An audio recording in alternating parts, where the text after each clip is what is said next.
Hello, everyone. I'm Niki Glew. I'm from Teignbridge District Council. And as per my introduction, I have been working in resilience for a really long time in a variety of different capacities.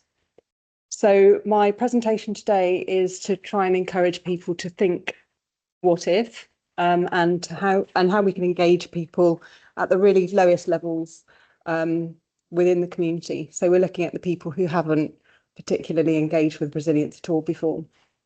So the what if mindset, we just want people, everybody, to consider what if the unexpected happened, what if we're not ready, and what if we could be better prepared, which seems very basic, but you'd be surprised how many people don't do this. So how can we engage them? So resilience starts with the individual. And in this case, I'm going to start with myself. So there's a real value in professional storytelling. I used to work for Oxfam for a period of time, and there I learned about the value of case studies and helping people to connect with an individual story so that they can apply it to a wider principle.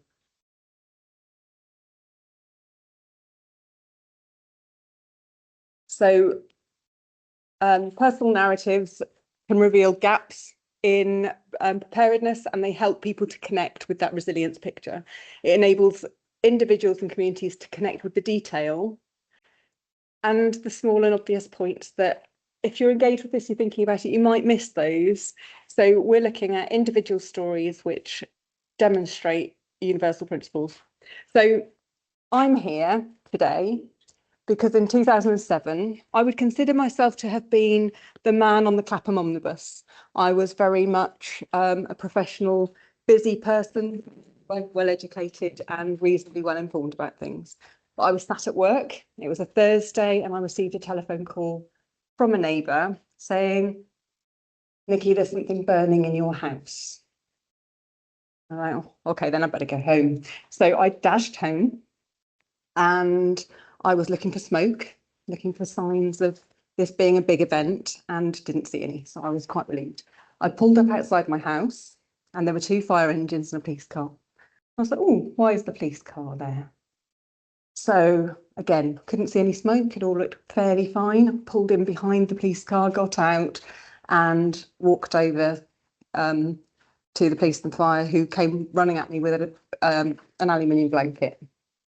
And I was like, oh, this might be a little bit worse than I was thinking, because they might be thinking I'm going into shock here. So they came running up to me and said, was I the young woman who lived in the house? And I explained I was. And then the door opened to my house, followed by a huge plume of black smoke. And I realised it was an awful lot worse than I had been anticipating. And I was stood there thinking, well, why are the police there? And the next few hours were a bit of a haze. We did lose the entire house, and the fire promptly extinguished the fire, and the police asked me if I had anyone I could speak to, and then they left. And I had no house. And I had been given an option by the fire service when they said, is there anything in the house that we can get for you? Because I had not considered the possibility that my house would burn down, and I hadn't considered what I would do in that situation, I didn't have anything mentally prepared about what I might need to take from the house. So at the time, I was heavily into skydiving. So I was like, I need my skydiving logbook. So the fire service went in, they retrieved my one thing was my skydiving logbook, because you can't skydive unless you've got the logbook. And I'm holding on to this slightly charred, very smoky skydiving logbook, and then realised I didn't know where my insurance documents were. I didn't have passports, information, I didn't have anything. I was just stood there with an ex-house and a skydiving logbook, thinking that might not have been the wisest choice. So what happened next was life-changing for me, because the Thursday that my house burned down happened to be Maunday Thursday. So we were going into a bank holiday weekend, and I had nowhere to live, and I had small children. And my community, and when I say community, I mean people who lived in my area who I had never met before gathered around me. Somebody found me a house that they were renovating that was not finished and allowed me and my children to move into it.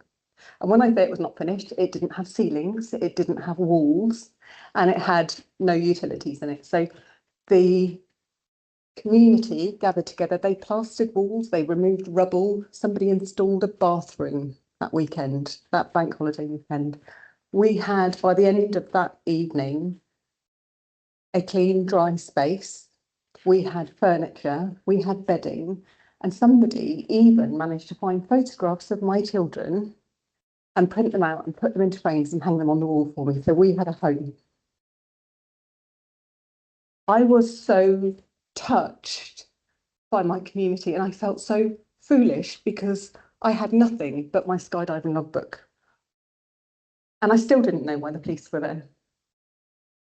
And I got through that week with the most extraordinary level of support from my community.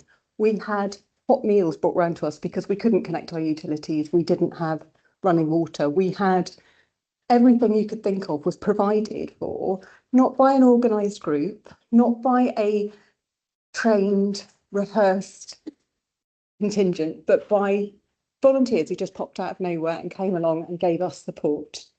And this exists in every community everywhere. Geographic communities and non-geographic communities, it might be a church group or a sporting group, but when people know there's a need, they want to meet it. And I still didn't know what the police did. And that really played on my mind. So I started emailing people because I knew that the fire service would put the fire out, but I didn't know what the police did. So I emailed them and said, why were you there? And then they told me. And then I thought, oh, okay, now why would other agencies be around and what do they do? So I started getting the answers and I thought, people need to know about this stuff because there's a gap. So I invited all of the agencies that respond in an emergency. By this time I had quite a long list of who they were, and I invited them to come in and talk to the public and tell us what they do in an emergency, and more critically, what they don't do. So what they don't do when your house burns down is give you another house that the local authority meet. So it was about the gaps, because the gaps are where we need people to step up and do things.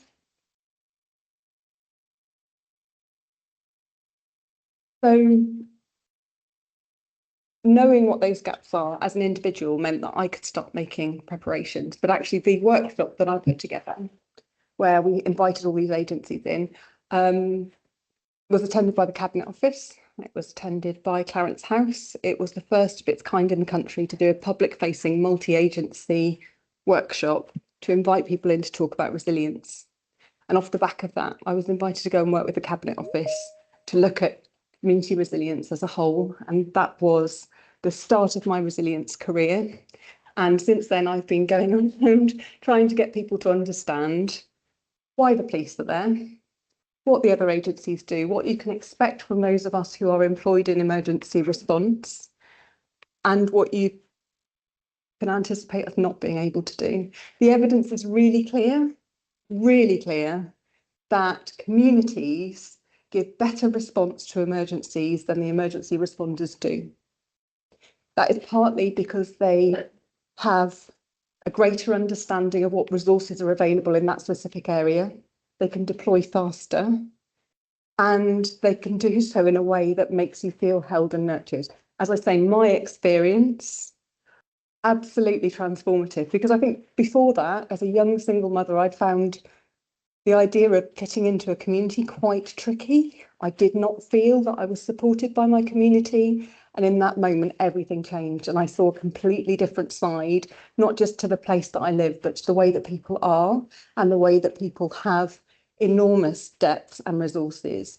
And I wanted to be part of moving that forward. So one of the things that we have done in Teignbridge, and the reason that I'm here today, is we've introduced a scheme of community emergency hubs. So we call them community resilience hubs, but these have now been picked up by the local resilience forum and they are being rebranded as community emergency hubs. Now, the beautiful thing about a community emergency hub is you do not need to have fully trained staff. You do not need to have a list of pre-deployed people. This is literally something, you have roll cards that tell you what you can and can't do legally that you can hand out to whoever turns up to help. And it's a low-hanging fruit. So it's something that the ideal in any community resilience initiative is we want fully documented plans. We want prepared and trained volunteers.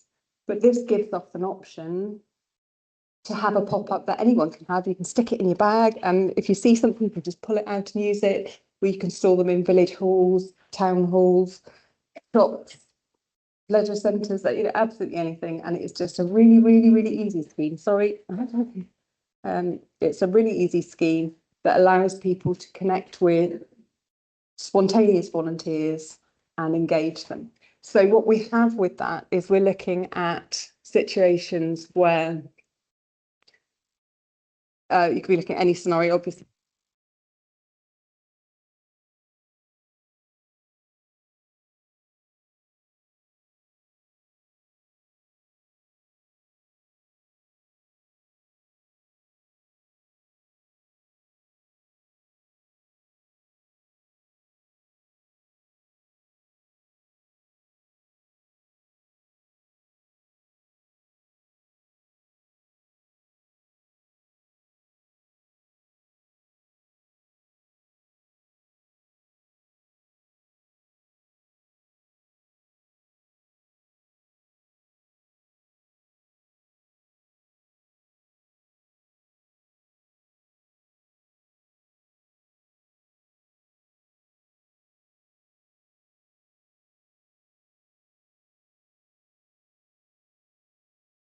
Is the problem. So if you've got no experience in dealing with somebody who's been through a traumatic incident, there's a little crib sheet that says these are the sorts of questions that are quite useful, and these are the sorts of questions that you probably shouldn't be asking.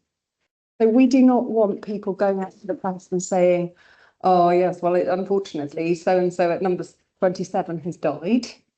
And but people do that, and counsellors do that, and you know, people, we're in a situation where things are stressful, unpredictable, and you're dealing with a traumatic situation. We do get some erratic responses. But if you've got little cards saying, well, it's your responsibility to talk to the press, and in red it says don't talk about these things, then hopefully that will make things a little bit safer for people.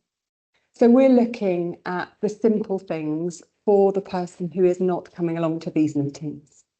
So how do we engage the person who is a solicitor, who's got 4 kids at home, who gets home from a heavy day at work and is taking their children out to football clubs and basketball clubs, and they're busy, busy, busy. They're not the people who are signing up to be a volunteer.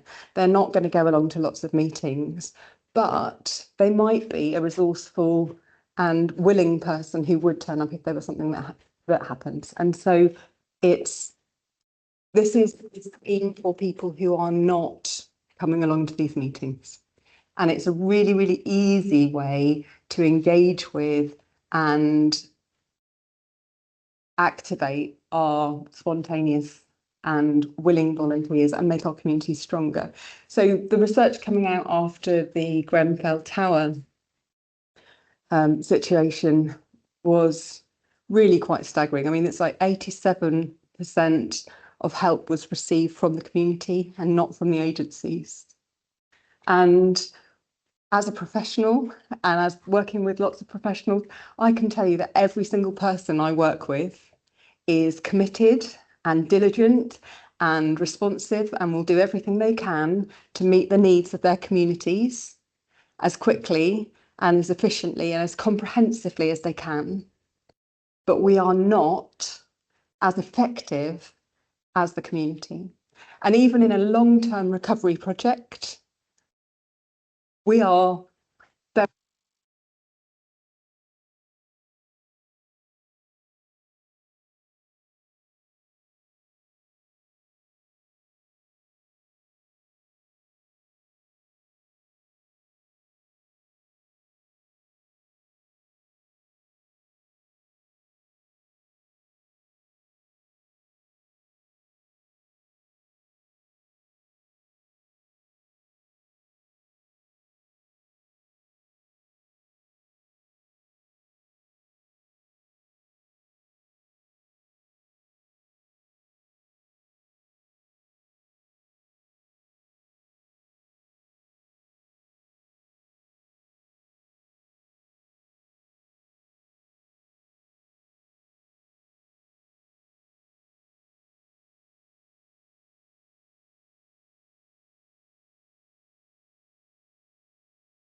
changes coming through. I don't know if any of you are aware, but the Civil Contingencies Act 2004 is currently going through a review post Grenfell Tower, and they are looking at changing Regulation 23.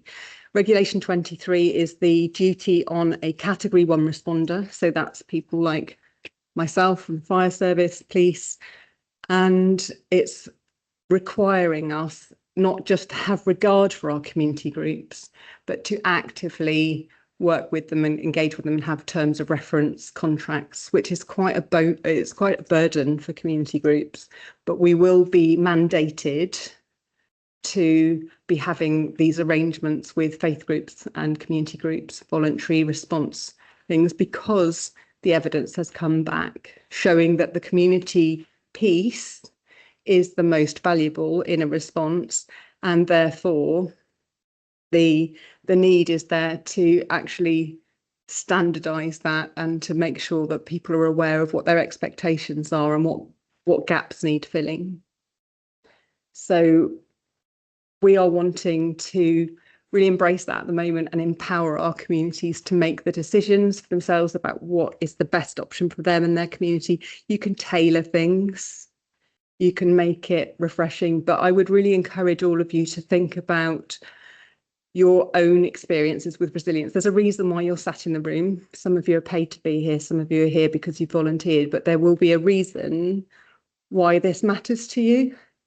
And I would encourage you all to think about that and to share your own stories, because your story might help somebody to think, oh gosh, I can connect in with that. I know with my own situation, I was a young professional working in a very busy office. When I went into work the week after my fire, several people, including a couple of my directors, came up to me and said, I didn't have household insurance. I now have household insurance, because they hadn't considered the possibility that that would happen to them, and they were young and it just didn't matter very much. I've always said, like, one of the most vulnerable groups, they're not our elderly or the people on benefits, but it's the young professionals who have their shiny Millet oven that they've never opened, and they go to Marks and Spencer's on the way home from work and they don't have any food in the cupboards and they don't have a backup plan and they haven't got a contingency because they have not considered that their credit card's not going to dig them out of everything. And credit cards don't dig you out of a fire or a fuel shortage or a flood. Money can't buy you things in a disaster that a bit of foresight could have saved you from. So we want people to be having emergency plans in the house. We want grab bags. We'd like community plans. We'd like hubs. We'd like all of the different layers of things. But it all starts with getting people to consider the possibility that it could happen to them. So in order to get other people to consider the possibility that it could happen to them, I would invite you all to think about and share how you got involved and how this became something that was important to you. Because if we share our stories, then we're building resilience. So it's starting with the simple things, it's starting with yourself, and it's just encouraging other people to think, oh, what if that happened to me?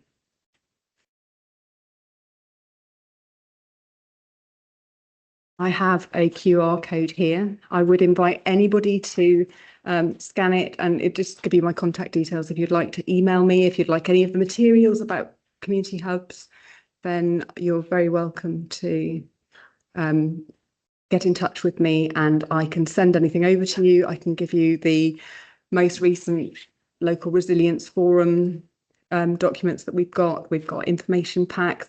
There are an awful lot of things that are emerging at the moment. It's going to get better and more exciting, and it's going to build a more resilient future for our communities. But if you are interested in any of the things I've talked about, I really would invite you to keep in touch, and I look forward to speaking to some of you later.